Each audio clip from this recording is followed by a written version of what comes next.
how to use one of these?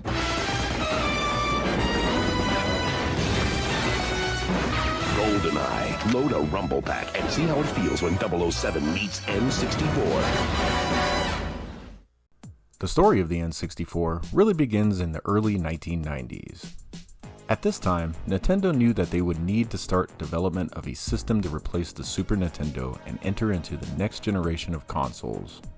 This is where Silicon Graphics Incorporated, a graphics, visualization, and supercomputing company, comes into the picture.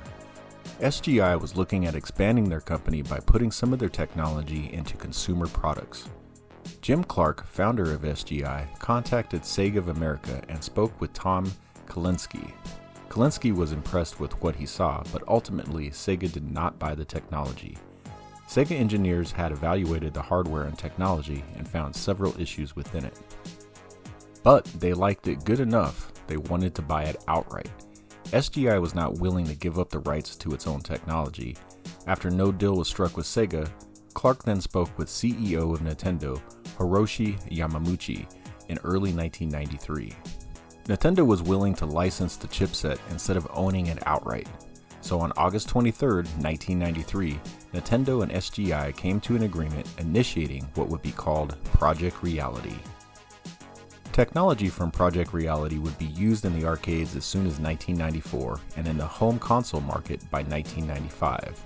Reality Emergent Technologies is the name SGI had given its components used in Project Reality. Initially, Project Reality was developed into the Onyx supercomputer, costing over $100,000 to $250,000 for the game development system. It was filled with Reality Engine 2 graphics boards and 4 150 MHz RISC CPUs.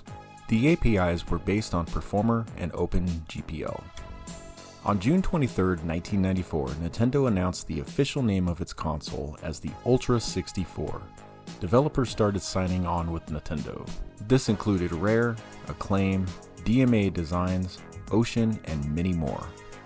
Around this time, the Project Reality team prototyped the game controller for the system. They incorporated the SNES controller and added an analog stick with a Z button. This prototype controller eventually became the N64 controller.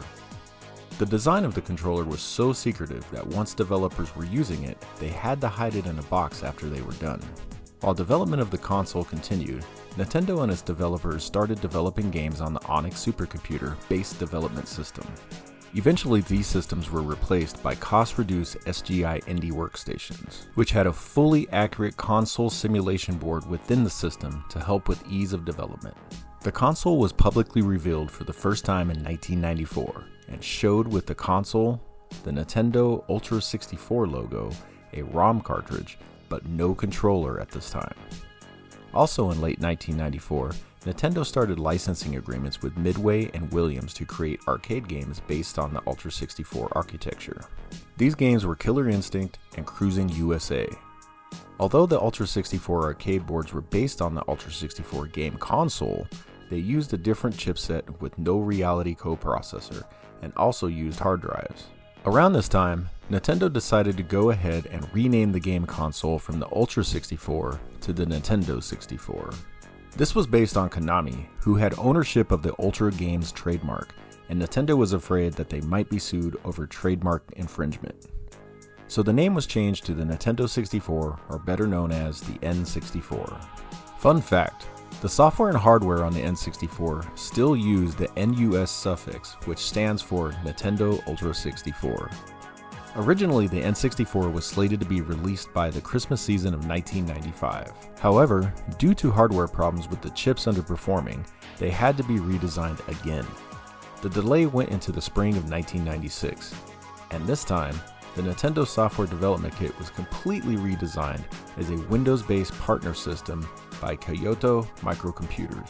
On June 23, 1996, the N64 was released in Japan, and on September 26, 1996, released in North America. The console was originally slated to be sold in the US for $250, but the launch price was reduced down to $199.99 to make it competitive with Sony and Sega. Nintendo at this point knew that Sony and Sega had basically sewed up the adult and teen market in video games, so the N64 was specifically targeted to preteens. the N64 was quite a successful console, selling just under 33 million units worldwide, and was eventually discontinued on April 30th, 2002. This gave the N64 a 6-year lifespan. Good game. Way to go. See that one guy? What a slime. Check out the new ride. It's Whoa. Bummer. Dinosaurs hate being smashed on something. Remember a new Mario Tennis, only on N64 rated E.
Failure is not an option for the Forsaken.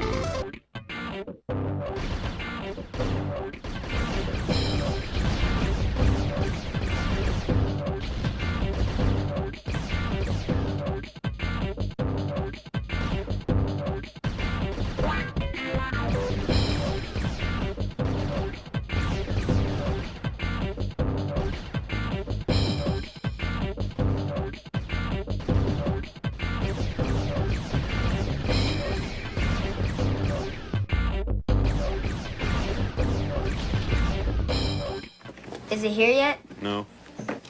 Is it here yet? Nope. Is it here yet? No. Is it here yet? No. Is it here yet? No. Is it here yet? Let me check.